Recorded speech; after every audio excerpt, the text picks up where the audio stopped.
What's up? I'm Robert Delong, and you're watching A-Sides Music. Thanks for joining me here, man.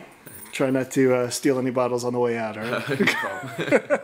So, first of all, congrats on the single. I know the album came out too. Congrats on that. Thanks so much. So, how does it feel like? I mean, you're slowly getting a shitload of airplay for Global Concepts. So, talk to me a little bit about it. It's awesome. I mean, it's totally surreal, you know? Yeah, I bet. The first time I heard it on the radio was actually in Seattle when I was up there for Christmas, and it was at my, it was the hometown radio station I grew up listening to, 107.7, and it was like pretty, you know, I don't know, it's really exciting, but it's really bizarre.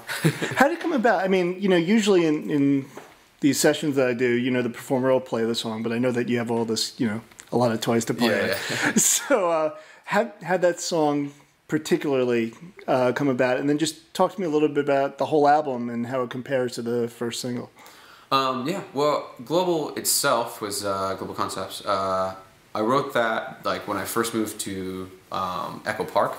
I didn't have a studio at the time, and so I just went in my closet, locked myself in there for like 5 hours with the timbali, and that's what came out. And I don't know, just like it caught on with people. People seemed to like it a lot, so that was kind of, you know, riding the wave. But yeah, as far as the rest of the album, that one's actually, That, Happy, and Perfect are all the newest songs on the album. They all kind of written around the same time. Right. Global, I think, is actually the newest overall. But yeah, the rest of the album is sort of I mean, it's kind of an amalgamation of a lot of tunes I wrote over the last 3 or 4 years, and have been recorded in a lot of different styles, and then kind of, when I kind of settled on the way I was performing them, the sort of EDM indie hybrid thing, that's what came out. So yeah. Sweet.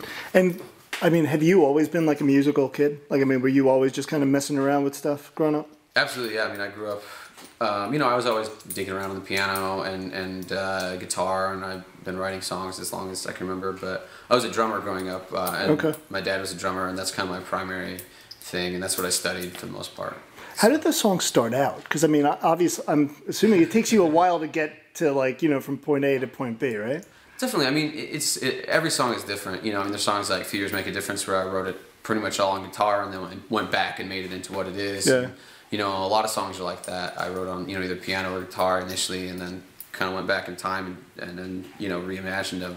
But then there's things like Global started with the drum beat, you know, and so a lot of that stuff is, you know, me in headphones, just like messing around with an idea until I arrive at something that's cool, and then I'll go back and write a song around it. So, without giving anything away, because I like to, you know, how songs you can interpret it, and yours is pretty straightforward, at least the first single. But like, you know, what is the song, you know, generally about? Well, Global Concepts, I mean, it's kind of a, I don't know, it's like sort of a, I don't know, it's hard for me to talk, it's easier for me to write songs than to talk about them. Right. But certainly that song is, I mean, you know, the hook is, "Did I make you fucking dance," right? Right. And that's sort of the, you know, the whole beginning part's kind of about, you know, it's kind of this almost philosophical exploration of, like, you know, all these, you know, kind of everything that happens in life and whatever, but then in the end, like, what's actually happening, and, you know, I don't know, and that's something. Can you dance, by the way? Just in general? Yeah. I mean, just curious. When I'm on stage, I'm like jumping around and dancing, dancing a lot. And I go out dancing all the time. Oh, yeah, okay. Usually with my hood on, so no one can see me. But I'm not, I wouldn't say I'm a good or cool looking dancer. But it doesn't matter, dude. You write songs like that, it doesn't matter.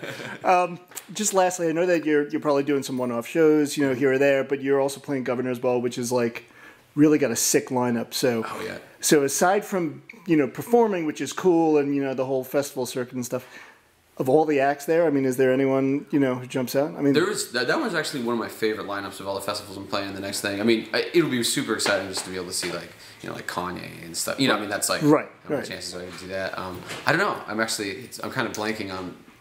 It's like Guns N' Roses, like just so many people. It's just ridiculous. And it's tons of things that Gary Clark Jr. I'm sure is playing. Yeah, it's like a ton of things that I never would have consciously gone out of my way to see, but it's gonna be really awesome to check out, and, you know, it's gonna be great. I don't know.